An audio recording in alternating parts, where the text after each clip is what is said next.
আটা দিয়ে যে এত সুন্দর বিস্কুট তৈরি করা যায় তা না দেখলে বিশ্বাসই করবেন না। প্রত্যেকটি বিস্কুটই একেবারে খাস্তা মুচমুচে হবে। ঘরে যদি বিস্কুট না থাকে তাহলে এই বিস্কুটটি তৈরি করে নিতে পারবেন। এটা খেয়ে কেউ বুঝতেই পারবেন না যে আটা দিয়ে তৈরি, নিজের হাতেই তৈরি করেছেন এই বিস্কুটটি। নমস্কার বন্ধুরা, প্রতিদিনের মতো আবারও হাজির হয়ে গেছি নতুন একটি রেসিপি নিয়ে।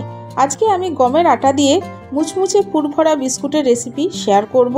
তাহলে চলুন বন্ধুরা, খুব সহজে সহজ পদ্ধতিতে বিস্কুটটি করে দেখায়। আশা করছি আপনাদের এই ভিডিওটি খুব পছন্দ হবে। পুরো ভিডিওটা প্রথম থেকে শেষ পর্যন্ত দেখার অনুরোধ রইল। বন্ধুরা, ভিডিওটা দেখার আগে একটা লাইক অবশ্যই দিয়ে দেবেন। বন্ধুরা, এই বিস্কুটটি করার জন্য প্রথমে আমি নিয়ে নিচ্ছি 1 কাপ আটা, আর দিয়ে দেব 1 চিমটে বেকিং সোডা, আর ময়ামের জন্য দিয়ে দেব 2 চামচ রান্নার তেল।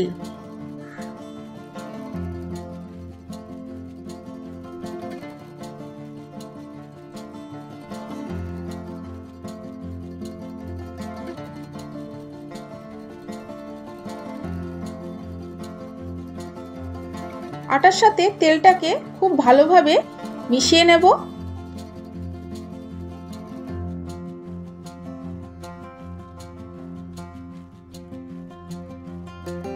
দেখুন বন্ধুরা, আমি আটাটাকে খুব ভালোভাবে ময়াম করে নিয়েছি।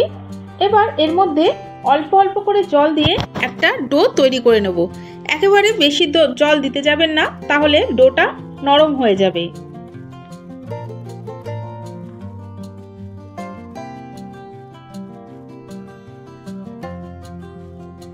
বন্ধুরা দেখুন, আমি একটা শক্ত ডো তৈরি করে নিয়েছি। এবার এটাকে ঢাকা দিয়ে কিছুক্ষণের জন্য রেখে দেব। এবার আমি একটা কড়াইতে 1 চামচ ঘি নিয়ে নিলাম।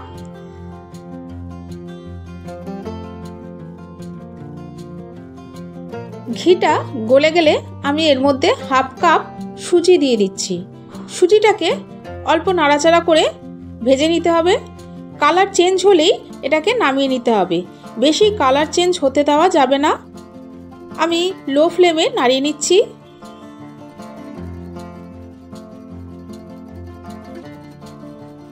আজকে এই ভিডিওটি দেখতে যদি কোনো নতুন বন্ধু এসে থাকেন তাহলে অবশ্যই আমার চ্যানেলটিকে সাবস্ক্রাইব করে দেবেন। পাশে থাকা বেল বাটনের অল অপশানে প্রেস করে দেবেন, যাতে আমার ভিডিওটি আপলোড হওয়া মাত্র সবার প্রথমে আপনার সামনে পৌঁছে যায়। দেখুন বন্ধুরা, আমি এই সুজিটাকে ভেজে নিয়েছি। ভেজে নেওয়ার পরে ঠান্ডা করে নিয়েছি। তারপরে দিয়ে দিলাম গ্রেট করা খোয়া ক্ষীর। এরপর দিয়ে দিচ্ছি কিশমিশ। কিশমিশের বদলে আপনারা যে কোনো ড্রাই ফ্রুটস দিতে পারেন। আর দিয়ে দিচ্ছি 4 টেবিল চামচ চিনি গুঁড়ো। এবার এগুলোকে খুব ভালোভাবে মিশিয়ে নেবেন। আর বন্ধুরা, সুজিটাকে কিন্তু অবশ্যই ঠান্ডা করে নেবেন। সুজিটা যদি গরম থাকে তাহলে কিন্তু চিনিগুলো গলে গিয়ে একটা আঠালো ভাব চলে আসবে।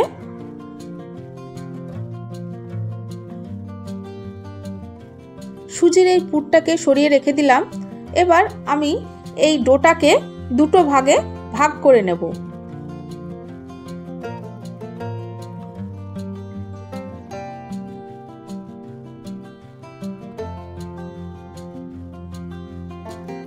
এবার একটা লেচি দিয়ে আমি রুটির আকারে বেলে নেব। একটু বড় করে বেলতে হবে।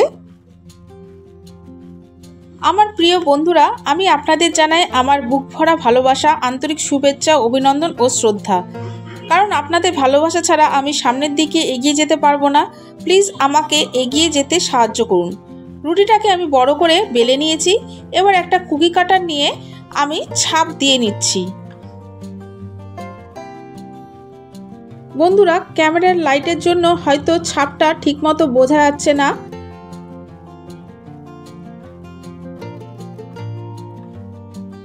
তাও আমি মুখে বলে দিচ্ছি, যে ছাপটা নিয়েছি সেই ছাপের মাঝখানে আমি সুজির পুরটা দিয়ে দিচ্ছি। দেখুন, ছাপটা দিয়ে নিলে এই পুরগুলো রাখতে সুবিধা হয়। সব কটা বিস্কুটের ছাপের মধ্যে আমি সুজির পুর দিয়ে দিয়েছি। এবার ওপর দিয়ে আরেকটা রুটি করে আমি এই পুরগুলোকে ঢেকে নিচ্ছি।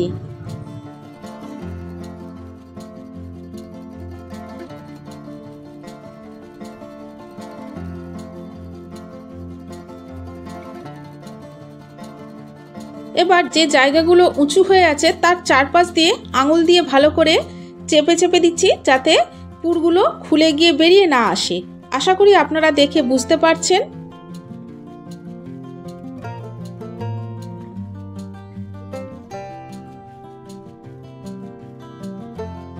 এবার কুকি কাটার দিয়ে আমি ভালো করে কেটে নিচ্ছি।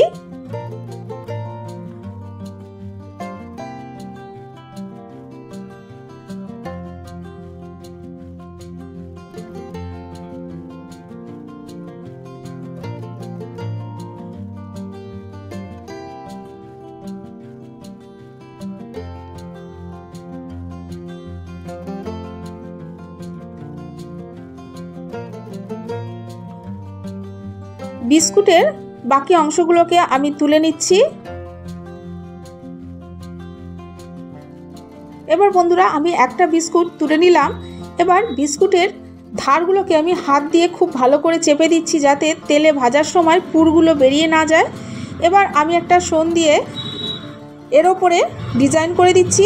আপনারা নিজেদের পছন্দ মতো ডিজাইন করতে পারেন, তবে আমি কিভাবে করেছি সেটাই আপনাদের দেখিয়ে দিচ্ছি।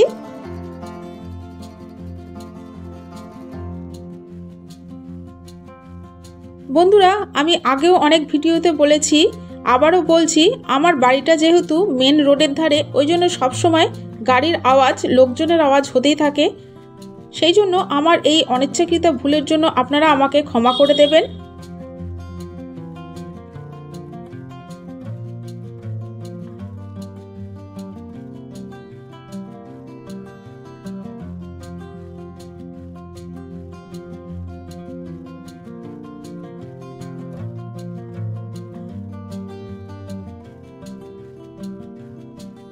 বন্ধুরা যে কোনো পাতার মধ্যে যেরকম জালিকা থাকে, আমিও সেই রকমই একটা ডিজাইন এখানে ফুটিয়ে তোলার চেষ্টা করলাম।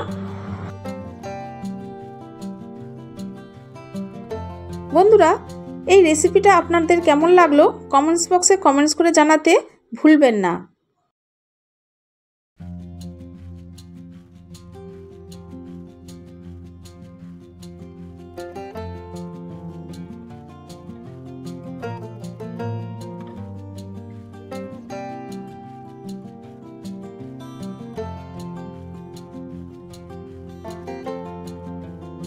দেখুন বন্ধুরা আমি সব কটা করে নিয়েছি, ডিজাইনগুলো ভালোভাবে বোঝা যাচ্ছে। এবার বিস্কুটগুলোকে ভেজে নেব, তার জন্য আমি আগে থাকতে কড়াইতে তেল গরম করে নিয়েছিলাম। এবার আমি লো ফ্লেমে এই বিস্কুটগুলোকে আস্তে আস্তে দিয়ে দিচ্ছি।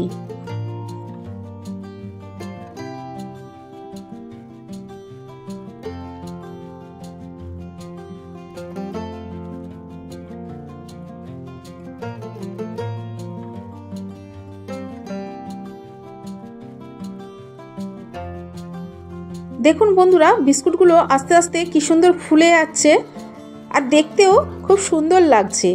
আমার এক পিঠ হয়ে গেছে, আমি আর এক পিঠ উল্টে দিচ্ছি।